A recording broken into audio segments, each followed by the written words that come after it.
Hi folks, it's Micah Pilcher again. Sorry it's been a long time since I've made a update, but I've had the chicken pox and so I kind of looked like a freak and felt like garbage, so I wasn't making any videos. Most of my videos have been debunking the idea of an old Earth, shooting down a lot of the commonly used arguments to support it from science, and telling you what the Bible actually does say in regards to the subject. But today we're going to be talking about what does science actually say proactively in favor of a young Earth. Now, one of the things I have to say right up front is that what I'm about to give you are not dating methods. Okay? There are no reliable dating methods that can prove to you the age of the Earth and of the universe. For more information on that, you'll want to look at my old video on radioisotope dating. What I'm going to show you instead today are called limiting factors. Let me tell you a story just to give you an illustration of how this works. Say you and a friend walk into an old abandoned mine and you find a dead body, a skeleton, and you want to try to figure out scientifically how long has he been there. Well, there's several things you can do, but first of all, your partner says, I think he's been here about 300 years because that's how old the town is that's nearby. Well, that's a good clue, but you point out the obvious. No, this skeleton cannot have been here for 300 years. This mine, I happen to know that the mine that we're in, according to county records, has only been here for about 150. And he says, well, then it must have been 150 years. And you say, no, he can't have been here that long. The skeleton has clothes on it, and those clothes are from a 90s style. So I'm saying he couldn't have been here any longer than that. And so he says, reluctantly, well, then you must be right. He's only been here since the 90s, at the most. And you say, well, it's more limited than that. See, he's got a wristwatch on, and that wristwatch has a 5-year battery on it, and it's still ticking. Now, see, if that's all the information you were given, even with that, you would not be able to say definitively how long that skeleton had been lying there. But what it did is with each new piece of evidence, each new piece of information, you were able to limit the age of that skeleton. And so it is with the physical universe. Nature gives us dozens and dozens of limiting factors that tell us that the Earth cannot be billions of years old, and a lot of them will even bring it down much lower than that the Earth has to be thousands of years old.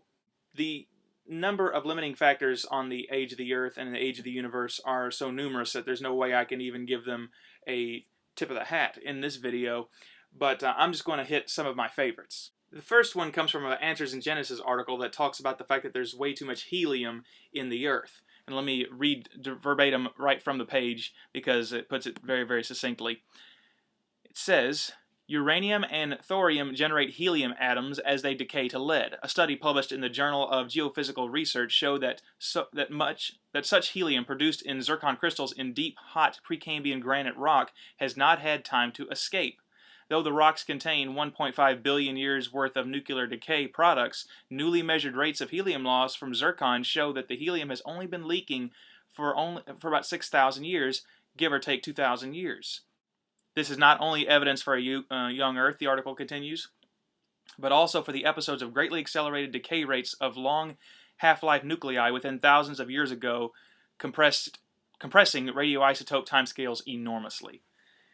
Old Earthers can't deal with this one because, first of all, not only does it suggest that the Earth is young, but it also shoots a huge hole in the idea of the radioisotope dating. Again, I refer to my previous video on that subject. Another limiting factor on the age of the Earth is the decay rate of DNA. Again, I'm going to be reading from the same article, which states that natural radioactivity, mutations, and decay degrade DNA and other biological material rapidly. Measurements of the mutation rate of mitochondrial DNA recently forced researchers to revise the age of the mitochondrial Eve from a theorized 200,000 years ago to possibly as low as 6,000 years. DNA experts insist that DNA cannot exist in natural environments longer than 10,000 years, yet intact strands of DNA appear to have been recovered from fossils allegedly much older. These would include Neanderthal bones, insects in amber, and even dinosaur fossils. Bacteria, allegedly 250 million years old, apparently have been revived with no DNA damage.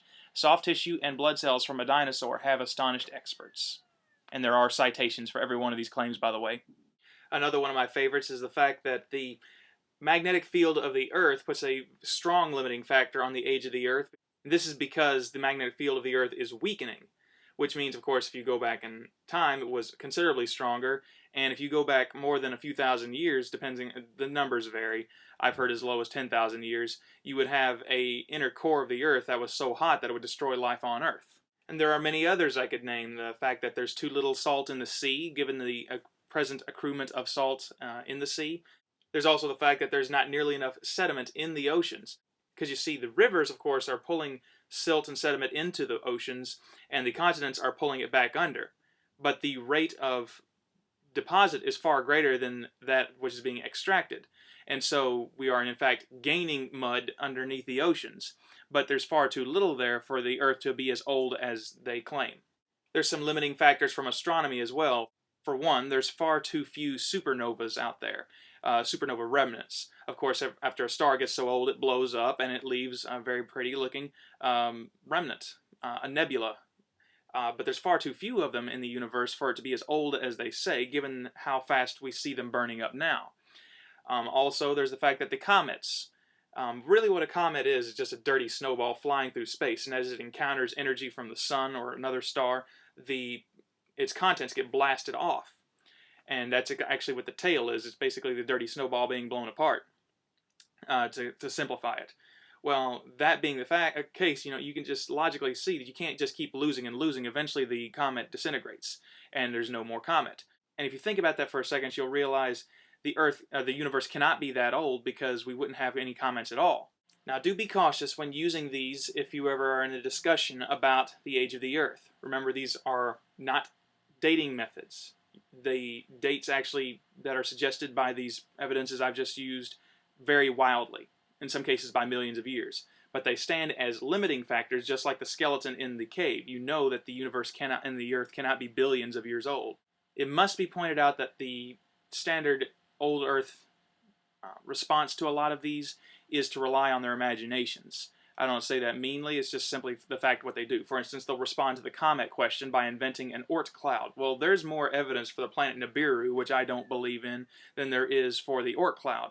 There's zero evidence for it. They've never observed it. The idea is that there's just this Oort cloud that just inexplicably spits out comets to replace the ones that have burnt up. Another one that they like to resort to explain away the lack of sedimentary deposit on the ocean floor is to rely on the Pangea theory, the idea that there was at one time one continent and it split and broke up and broke into the 7 continents that we have today. What they don't tell you, though, is that the continents don't fit together. They have to shrink Africa 40%, almost half, to make it even appear to fit with South America. They have to basically get rid of Mexico, Central America, and India. There's no room for them in Pangea. Well, don't let these flights of imagination dissuade you. Remember, science has to be based on observation, not imagination. Alright, you're going to find some links below this video, one of which is an Answers in Genesis article talking about proofs for the young Earth. I'm also going to link a video by Dr. Russell Humphreys on the same subject, if you'd rather watch than read. And I'm also going to post a link to a website called youngearth.com, and the name pretty much says it all, that keeps a regular tab on new evidences that prove that the Earth and that the universe as a whole are much younger than people who doubt the Bible would have you believe. Well, you folks have a good day. I hope God blesses you richly above and beyond what you can possibly imagine yourself, and keep shining your light in a dark world. Good day.